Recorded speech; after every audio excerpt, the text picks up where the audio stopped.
And this show, we're going to focus on the Canadian national teams. Let's begin with the men. We know we haven't seen the full team for the men play in over a year. Yes, they had some games in January, but I'm talking the full squad with the likes of Davies and David on the pitch. In fact, last time we saw that, November 15th, the 4-1 loss to the United States. So Gareth, if you are Coach John Herdman, what becomes your first order of business as you try to get your squad ready for 2021?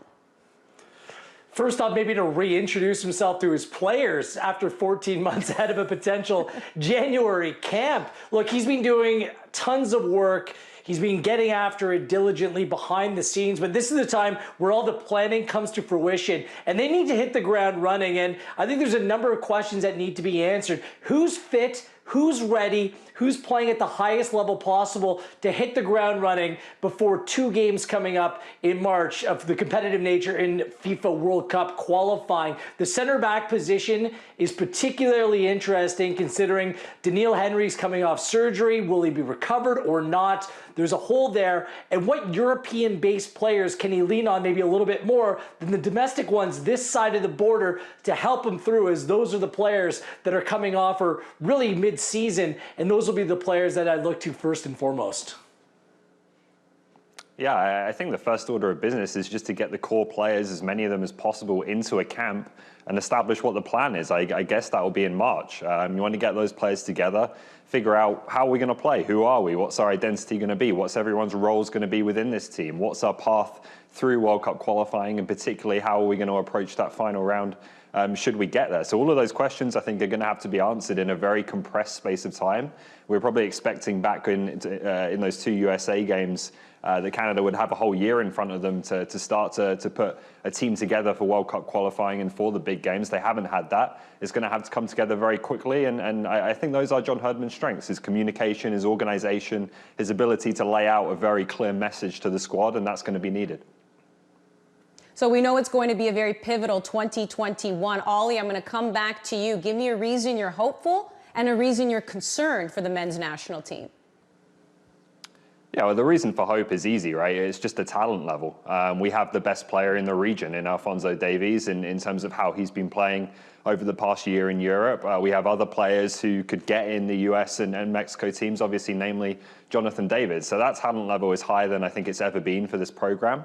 That is the biggest reason for hope. As far as concern goes, it's what I've just mentioned there. It's the lack of time. I think when you look at the United States as a comparison, they've been playing more friendlies, they've had more camps. I think even before COVID-19 hit, they were further ahead in their development in terms of, establishing what their style of play is, what the roles of all the players within their system are.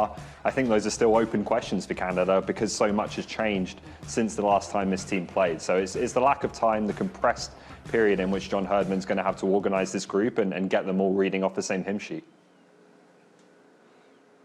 The reason why I'm hopeful, Andy, is they don't have to compare themselves to the United States. By virtue of who they're playing in this first round of qualifying, it's really Bermuda. They're the top team in the group, and they're playing Bermuda.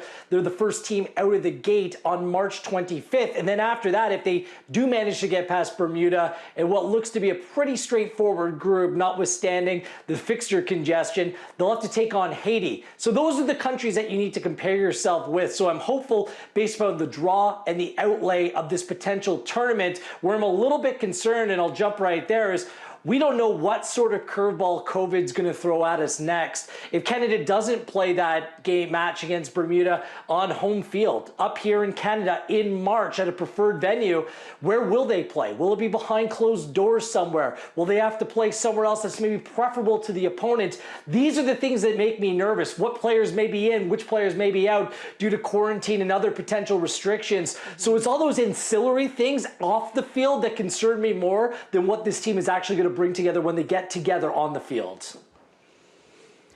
Let's turn our attention now to the women's national team, and we know it was late October that they named their new head coach, Bev Priestman. We know she apprenticed under John Herdman when he also was the head coach of the women's national team. But what are the expectations, Gareth, if we're looking at this women's team for this season? Well, it's all about the Olympics, right? And, you know, whether it's Christine Sinclair or other players coming to the Canadian camp, they want to do a step better than a bronze medal at this summer's Olympics in Tokyo. The thing is, although countries like Germany and France will not be participating, they didn't even qualify for this tournament, it still will be an uphill climb for a brand new coach, potentially trying to go back to the Herdman methodology or maybe bringing in her own ideas as well. She has spent time with Great Britain, who will be competing, well, England, part of Great Britain that will be competing at these Olympic Games as well. So to bring a group together, get them back on the same page, particularly, you know, especially when it might be coming from a completely different book altogether, that's a significant challenge. And there's simply no time for wasted games in this tournament. You need to hit the ground running. Yeah, I know they've been talking about wanting to change the color of that medal for a long time. For me, with the position this team is in right now, a bronze medal would be a fantastic result and a really good start to Bev Priestman's tenure as coach. Now, the reality is that they just haven't been getting big results as a national team under Kenneth Heine-Moller. They haven't been beating the big nations, and they're going to need to beat at least one and probably two in order to medal at these Olympic Games. So that is something that has to change straight away. Priestman's coming in again, just like John Herdman, not with much time to get to grips with things. And so I think she will have done a very, very good job if she's able to do that. She's able to get Canada competing with the top nations again, enough so to get any kind of medal. I think that would be a really good start to her time in charge of a national team. Well, let's talk medals. Canada has won a bronze at the last two Olympics. 2012, Christine Sinclair very open in saying they were proud of that. 2016, she said they were very disappointed in that. We don't know what group they're going to be in yet. That will actually, the draw will happen April 8th, 2021. So just a few months before the Olympics start. But Ollie, if we were to take a guess at what medal, if any, you don't want to be presumptuous, we know the Olympics, anything can happen, but what medal do you think they could come home with? I think they could get bronze because the pathway is not quite as difficult as it is in a World Cup. But there are, you look at the teams that have qualified, as Gareth just mentioned, there's 5 above them in the world rankings. There's 2 that you could argue in Brazil and Japan have been better than them over the past couple of years. So it's going to be very difficult. And there's certainly going to need to be an improvement on what they've shown over the past 2 years under Kenneth Heine-Moller. There needs to be more attacking intent. They need to create more chances, score more goals, less of a reliance on Christine Sinclair to get those goals. And those are all going to be things that are very, very difficult to put together in the short space of time that Bev Priestman has, probably just a few warm-up friendlies before the Olympics are played in the summer. So it's going to be a challenge. I don't think it's out of the question that they could medal. But as I say, changing the color of the medal, I think that's probably one to look down the road rather than in Tokyo. Now, the Priestman hire was partially based upon familiarity with the program so they can go forward with as little relative change in 2021 as possible. But Ollie, I don't know about you. I think that there's bigger goals here at play. I would be surprised personally if they did medal at these Olympics just based on the field.